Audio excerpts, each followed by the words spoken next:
اداروں کو دباؤ میں لانے کی کوشش کی جا رہی ہے. مزید فردر کیا ایکشن ہونے جا رہا ہے؟ کیا آپ کا کامنٹ ہے اس ویڈیو پہ؟ پہلی چیز تو مجھے بڑا افسوس سے یہ کہنا پڑتا ہے کہ جو بھی یہ سوال کر رہے ہیں ان کو سب سے پہلے تو ایک سوال کرنا چاہیے کہ کیا یہاں سیاستدانوں کے ضمیروں کا سودا ہوتا ہے یا نہیں ہوتا. سوال تو یہ ہے، کیا پیسہ چلتا ہے لوگوں کے ضمیر خریدنے پہ، رشوتیں دینے پہ؟ اور وہ لوگ جو کہ ملک کی لیڈرشپ ہے، یعنی آپ کے ایم پیز اور یہ جو آپ کے سینیٹرز ہیں، یہ ملک کی لیڈرشپ ہے. تو جو رشوت دے کے سینیٹر بنتا ہے اور وہ جو ایم پیز اپنے ضمیر بیچتے ہیں، یعنی سوال تو یہ ہے سب سے بڑا. اور پہلے اگر یہ سوال اگر لوگ پوچھیں کہ یہ کیا ابھی ہوا ہے، یہ 30 سال سے ہو رہا ہے. اس میں سب کو پیسہ ملتا ہے اور لیڈرشپ کو پیسہ ملتا ہے. اور مجھے کیسے پتہ ہے؟ کیونکہ مجھے خود پیسے کی آفر آئی ہوئی ہے. مجھے پہلے 5 سال پہلے جب ہمارا سینٹ کا الیکشن تھا، انہوں نے ہمیں پیسے کی آفر کی. تب مجھے پتہ چلا کہ یہ تو اوپر یہ کیوں نہیں، جب ایک پولیٹیکل لیڈرشپ کو پتہ ہے کہ پیسہ چلتا ہے، انہوں نے کیوں نہیں کوشش کی چینج کرنے کی؟ کیونکہ یہ خود پیسے بناتے ہیں اس میں سے. اور یہ جو ساری ہماری جمہوریت کی نفی ہے. یہ کون سی جمہوریت ہے کہ آپ پیسے بنا کے دے کے سینیٹر بن جائیں؟ اور یہ کون سے ممبرز آف پارلیمنٹ ہیں جو کہ پیسے لے کے اپنی ووٹ بیچیں؟ تو یہ تو جمہوریت کی نفی ہو گئی. اور یہ سوال پوچھنا کہ ویڈیو میرے پاس تھی، میرے پاس اگر یہ ویڈیو ہوتی تو وہ جو ہم نے 20 لوگ نکالے تھے، انہوں نے 2 نے تو میرے پہ کیسز کیے ہوتے. میں عدالت میں کیوں نہ یہ ویڈیو لے جاتا اگر میرے پاس ہوتی؟ ہمارا وکیل جو 2 سال سے جب جا رہا ہے عدالت میں، تو وہ ویڈیو دکھا دیتا، کیس ہی ختم ہو جاتا اگر میرے پاس یہ ہوتی پہلے. سوال یہ نہیں ہے، پھر سے میں کہتا ہوں، ان لوگوں نے یہ چور جو اپنے آپ کو سیاستدان کہتے ہیں، یہ جو پی ڈی ایم کے اندر یہ جو سارے اپنی چوری بچانے کے لیے یونین بنی ہوئی ہے، ان ساروں سے سوال یہ پوچھنا چاہیے کہ جب آپ کو پتا تھا 30 سال سے، تو میں تو بعد میں آیا ہوں، 30 سال سے آپ کی پارٹی پاور میں ہے، کیوں نہیں آپ نے اس کو روکنے کی کوشش کی؟ پرائم منسٹر صاحب یہ بتائیے گا کہ آپ چیزوں کو چھپانے پہ بلیو نہیں کرتے. ساری رپورٹیں ہم منظر عام پہ لے آتے ہیں. یہ آپ کئی دفعہ فرما چکے ہیں، کہہ چکے ہیں کہ مجھے آفر ہوئی تھی ماضی میں. تو آج یہ بتا دیں کہ وہ آفر کس نے کی تھی، کون سی سیاسی جماعت تھی، کون سا فرد تھا، تاکہ اس کا بھی چہرہ سب کے سامنے آیا جو آپ کے پاس گیا اور پیسے لے کے آفر کی کہ سینٹ کی سیٹیں بیچی جا سکتی ہیں، خریدی جا سکتی ہیں. مجھے ایک آدمی نے آفر نہیں کی، کئی لوگوں نے آفرز بھجوائی کہ اگر آپ ہمیں اس سینٹ کی سیٹ دے دیں تو ہم اتنا پیسہ دینے کے لیے تیار ہیں، آپ شوکت خانہ میں دے دیں. اس طرح کی آفرز ہوتی ہے. ایک منٹ سن لیں، دیکھیں، ایک نے نہیں دی، کئیوں نے دی ہیں. اور یہ مجھے نہیں ملتی، میرے اور لوگوں کو جو اور میرے مثلا جو سمجھتے ہیں نا پارلیمنٹری بورڈ میں ہیں، ان کو بھی لوگ پیسے آفر کرتے ہیں کہ جناب اگر سینیٹر بنا دیتی تھی. اس وقت بلوچستان میں ایک سینیٹر بننے کا جو ریٹ جا رہا ہے 50 کروڑ سے 70 کروڑ پہ جا رہا ہے. کہ ایک سینیٹر بننے کے لیے تقریباً 50 سے 70 کروڑ روپے وہ خرچ کریں گے بننے کے لیے.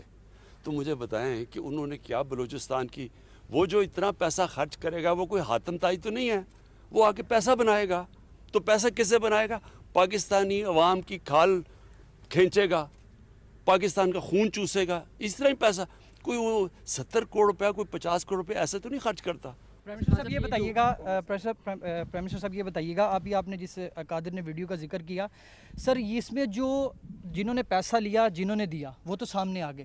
اس کے نتیجے میں جو سینیٹرز منتخب ہوئے، آپ نے تو کل کارروائی کی اور اپنے وزیر قانون کو آپ نے ہٹا دیا، لیکن اس کے نتیجے میں جو سینیٹرز منتخب ہوئے، آپ کو نہیں لگتا کہ الیکشن کمیشن کو ان کے خلاف آرٹیکل 62-63 کی کارروائی کرنی چاہیے؟ اور ساتھ ہی سر، اس ویڈیو کے آنے کے بعد مولانا فضل الرحمان نے آپ کو ان سے سیاست سیکھنے کا مشورہ دیا، اس پر بھی کامنٹ کرتے سر. دیکھیں، اس میں جو یہ ان کی جو لیڈرشپ ہے دونوں مین پارٹیز کی اور فضل الرحمان، یہ سب کو پتہ ہے کہ پیسہ چلتا ہے.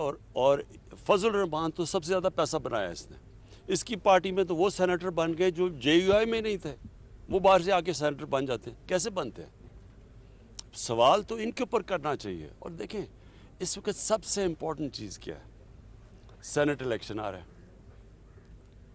اب کیا ہمیں جب پتہ ہے کہ یہ پیسے کی پوری ایک سیاستدانوں کی منڈی لگی ہوئی ہے, ریٹس فکس ہو رہے ہیں, تو کیا ہم نے اسی سسٹم کے تحت الیکشن کروانا ہے؟ جب یہ دونوں پارٹیز نے چارٹر آف ڈیموکریسی میں واضح کہا تھا, ان کے چارٹر میں لکھا ہوا ہے کہ اوپن بیلٹ ہونی چاہیے. پچھلی باری یہ نون لیگ نے بار کہا کہ جب اوپن بیلٹ ہونا چاہیے, میں نے تائید کی نون لیگ کہ ہاں جی اوپن بیلٹ ہونا چاہیے. آج یہ کیوں پیچھے ہٹ گئے ہیں؟ میں تو یہ سوال پوچھ رہا ہوں. جب پتہ ہے اب اصل ایشو یہ ہے سینٹ الیکشن, بعد میں تو تفتیش کرتے رہیں, ایشو یہ ہے کہ کیا سینٹ الیکشن ہم نے اسی کرپٹ سسٹم کے ذریعے لڑنا ہے یا ٹرانسپیرنسی لے کے آنی, یہ سارا ایشو ہے بس. اچھا پرائم منسٹر صاحب, پاکستان ایک زرعی ملک ہے اور ہم نے دیکھا ہے کہ کل بھی کیبنٹ نے گندم اور چینی امپورٹ کرنے کی بات کی ہے اور اس کی اجازت بھی دی ہے.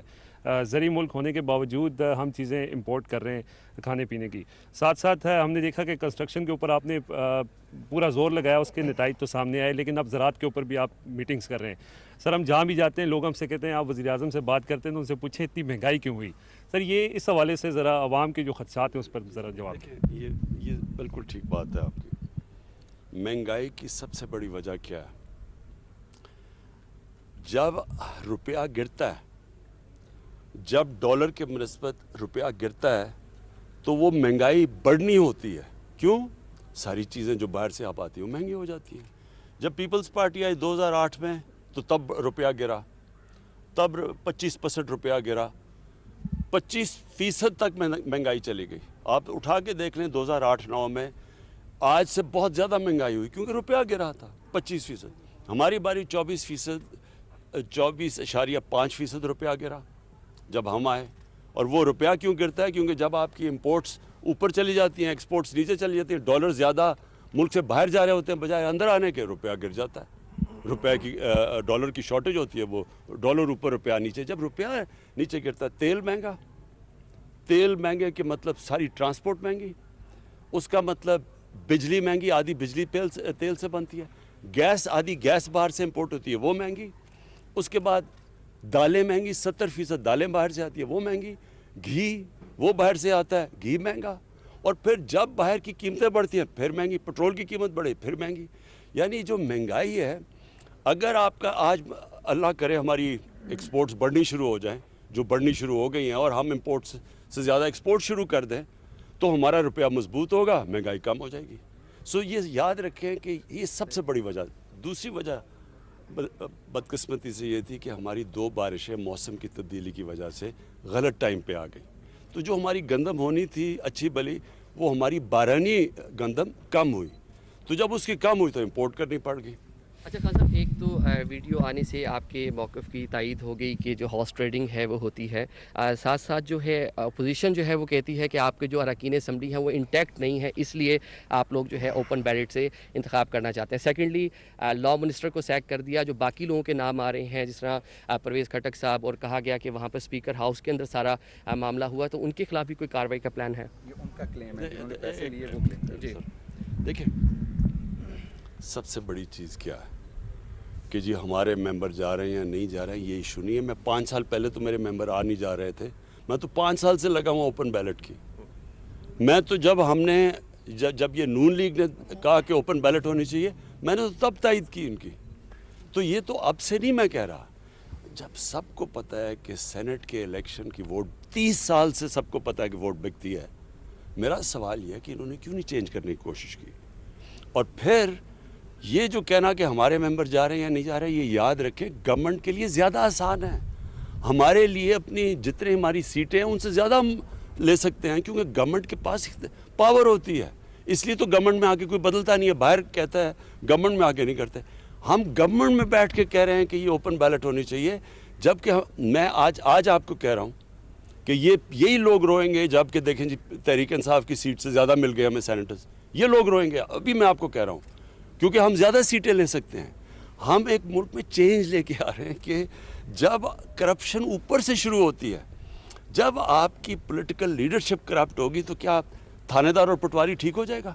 سر لائٹر موڈ کے اندر سیاسی باتیں ہو گئیں. آپ کے سیاسی فالوورز کے علاوہ کرکٹ کے فالوورز بھی بہت ہیں. 18 سال بعد ساؤتھ افریقہ کو ہم نے راولپنڈی میں سر شکست دی. ٹیم پورا سال بہت ساری کرکٹ اس نے کھیلنی ہے. سر کوئی توجہ دے رہے ہیں سر؟